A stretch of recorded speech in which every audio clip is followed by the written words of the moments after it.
millions of American workers lost their jobs. 1 out of every 4 workers was jobless. Only a handful of wealthy investors profited from the collapse of the stock market, like President John F. Kennedy's father, Joseph P. Kennedy, or brilliant investor and presidential advisor Bernard Baruch, who became legendary as the man who sold out before the crash. Performer and humorist Will Rogers probably put it best.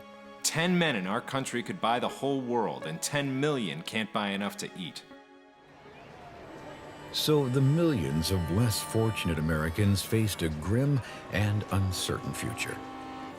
Soup kitchens and bread lines became as commonplace as the flappers and speakeasies of the Roaring '20s.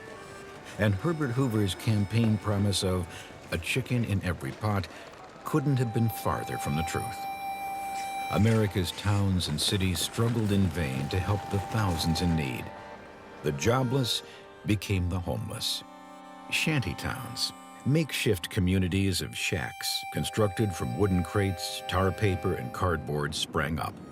Disillusioned citizens called them Hoovervilles after the president, and the newspapers they slept under, Hoover blankets. Others left the city to ride the rails, looking for work.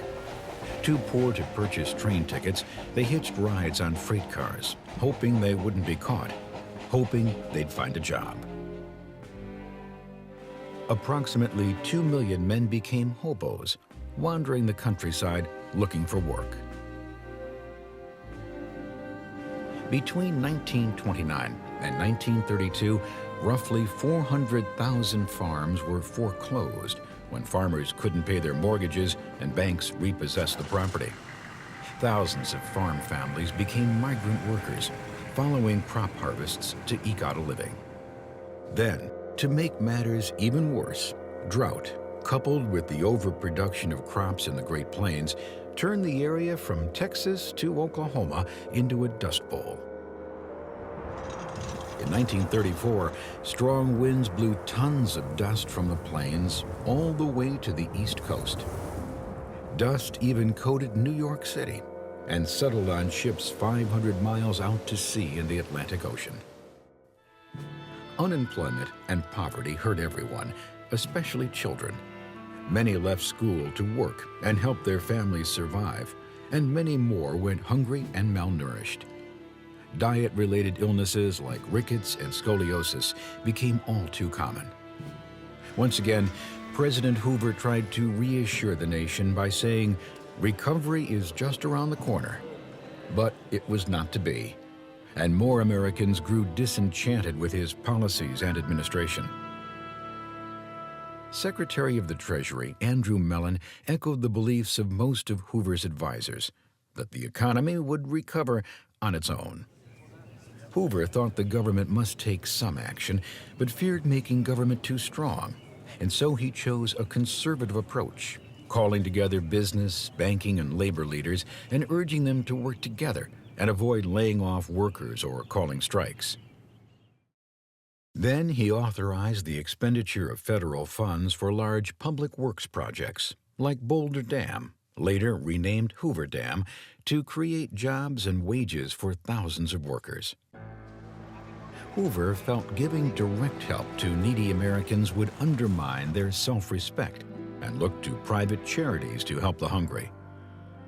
Instead, he approved more than $2 billion in emergency financing to businesses, hoping their renewed success would trickle down to the people who needed assistance. It didn't. Rather, unemployment rose even higher, and Americans were caught in a web of despair.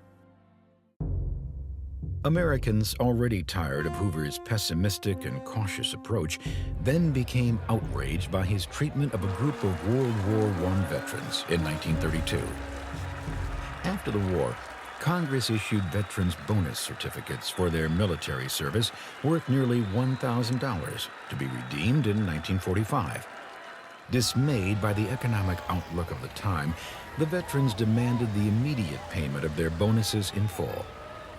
In an attempt to satisfy their demand, Texas Congressman Wright Patman proposed a bill in which the government would immediately give veterans $500 in cash instead.